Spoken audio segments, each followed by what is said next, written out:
बिस्मिल्लाहिर्रहमानिर्रहीम। अस्सलाम वालेकुम नाज़रीन। ये है हज़रत यूसुफ़ अलैहिस्सलाम की कहानी का पहला हिस्सा। हज़रत यूसुफ़ अलैहिस्सलाम हज़रत याकूब अलैहिस्सलाम के बेटे थे। आप बचपन ही से नहायत खूबसूरत और नेक सीरत थे। एक दिन हज़रत यूसुफ़ अलैहिस्सलाम ने एक अजीब ख्वाब देखा।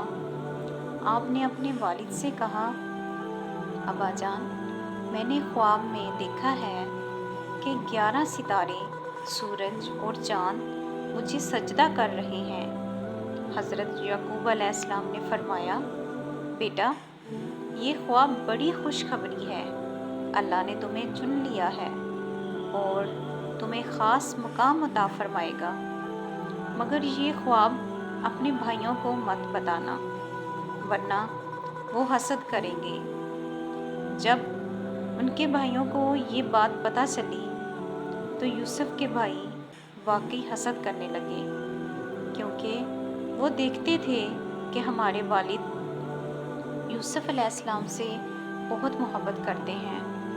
उन्होंने आपस में कहा, क्यों ना हम यूसुफ़ को कहीं दूर फेंक दें, ताकि अब्बा की मोहब्बत सिर्फ़ हमारी तरफ हो जाए।